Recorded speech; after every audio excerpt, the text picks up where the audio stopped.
सही है। तो बाबा देवाधिदेव महादेव कहते हैं ये 3 घड़ी 3 पल 3 नक्षत्र 3 समय 3 दिन में जो शूल मुझे समर्पित करता है उसके जीवन से मैं शूल हटा देता हूं। वो 3 दिन लिखे स्कंद पुराण। महाराज बैसाख महीने में जो प्रदोष आती है, बैसाख के महीने में बहुत ध्यान से सुनना भाई, जो अपनी जिंदगी से बहुत तंग आ गए हो, परेशान हो गए हो, कष्टमय जीवन जी रहे हो, बहुत दुखी हो गए हो, उनके लिए ये स्कंद पुराण का चरित्र फिर मिले ना मिले आप प्रेम से सुन लो भाव से।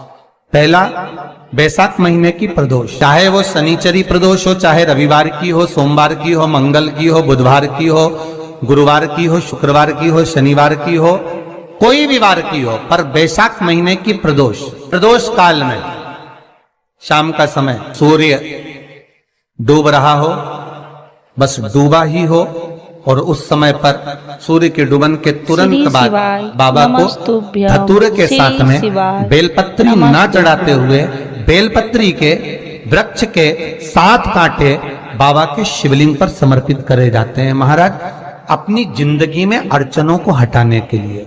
फिर आप जिस व्यापार में उतरे, जिस व्यवसाय में उतरे, जिस नौकरी में उतरे, आप दिल से करें, आपको तरक्की मिलेगी। आप हार नहीं सकते, नीचे नहीं आ सकते, उन्नति पर ही चढ़ेंगे। वैशाख मास की दोष।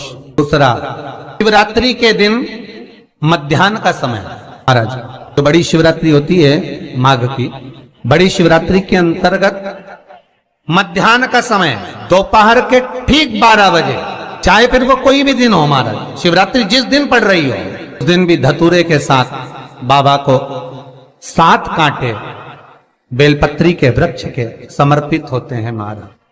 इसमें आप ये वाले जो कांटे हैं जो शिवरात्रि के दोपहर 12 बजे वाले हैं, अगर कोई मदिरा पीने वाला हो, व्यसन में डूबने वाला हो, कोई जुआ खेलने वाला हो, कोई गलत वैश्यावृत्ति करने वाला या अपने मार्ग से विचलित कोई व्यक्ति है, उसके लिए भी ये कांटे बहुत काम आते हैं महाराज। दूसरा, पार्वती श्री शिवाय तेरे द्वारा तेरे नयन अश्रु से जो प्रकटा हुआ बेल का वृक्ष है,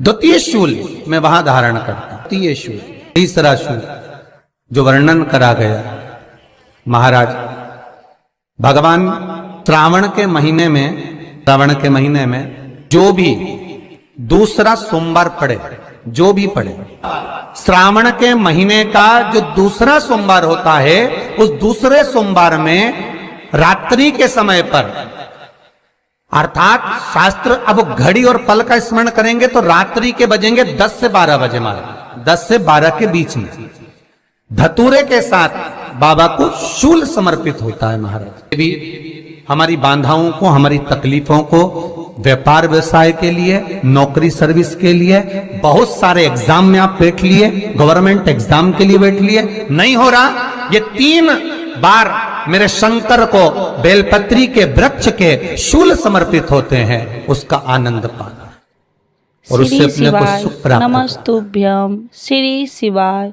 नमस्तुभ्यम।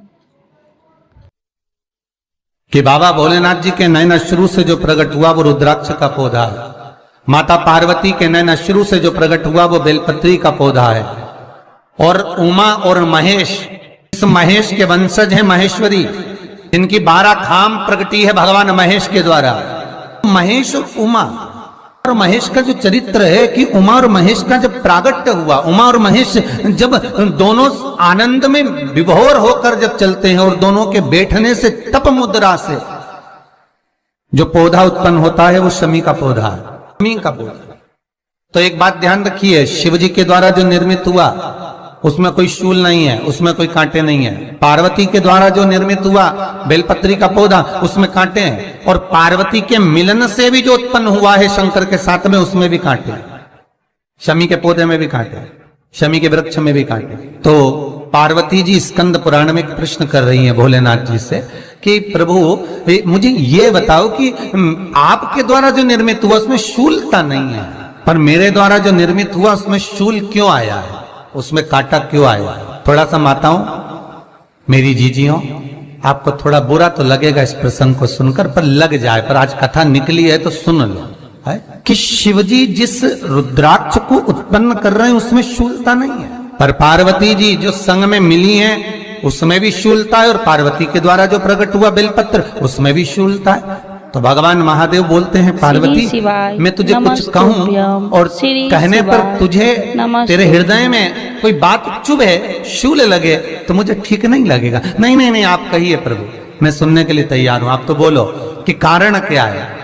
भगवान कहते हैं पार्वती, बस अंतर इतना है, नारी का जो स्वभाव होता है, स्त्री का जो स्वभाव होता है, उसके हृदय में छोटी छोटी बात के शूल बहुत होते हैं। जेठानी ने ये कह दिया, देवरानी ने ये कह दिया, तुम्हारी मम्मी ये बोल दी, तुम्हारे पापा ने ये कह दिया, तुम्हारी बहनों ने ये कह दिया, तुम्हारे भाई ने ये कह दिया, तुम्हारे रिश्तेदार ने ये बोल दिया। ये नारी के भीतर ये शूलता रहती है। तो पार्वती जी बोली कि जितना तप आपने करा उतना तप मैंने करा, और जितनी साधना आपने करी उतनी साधना मैंने करी, और जितना आराधना दिल से आपने करी उतनी आराधना दिल से मैंने करी, फिर इसमें शूलता कहां से आ गई।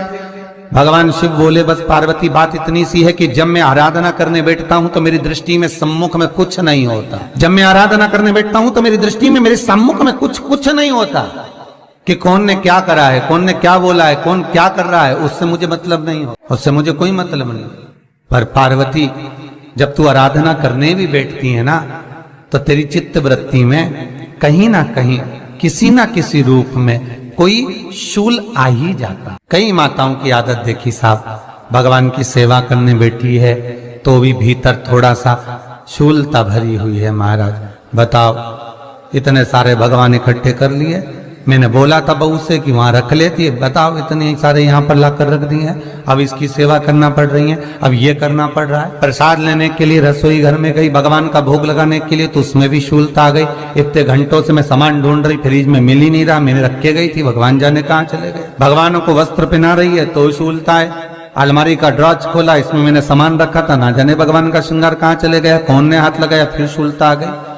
भोजन करने बैठे तो शूलता है, कोई कार्य के लिए जा रहे हो तो शूलता है। अर्थात कहीं ना कहीं नारी के जीवन में शूलता बनी हुई है। और पार्वती, जब तुम भजन करो, तप करो, साधना करो, भक्ति करो, उसमें शूलता नहीं होना चाहिए। पार्वती जी ने कहा, भोलेनाथ तो क्या आप मुझे स्वीकार नहीं करेंगे बेलपत्री के रूप में? क्या मुझे स्वीकार नहीं करेंगे शमी पत्र के रूप में? पद्म पुराण, स्कंद पुराण, लिंग पुराण, नर्मदा पुराण और शिव महापुराण, ये सारी पुराणे वर्णन करती है। पार्वती जी का खंड आनंद वर्षित कर रहा है, वर्णन कर रहा है। पार्वती खंड वर्णन कर रहा है, सती खंड वर्णन कर रहा है, उमा संहिता वर्णन कर रही है। क्या आप मेरा ये बेलपत्र का स्वरूप आप धारण नहीं करेंगे? इसमें शूलता है, इसलिए भगवान कहते हैं नहीं नहीं, धारण तो करूंगा पर शूल धारण नहीं करूंगा, मैं शूल धारण नहीं करूंगा।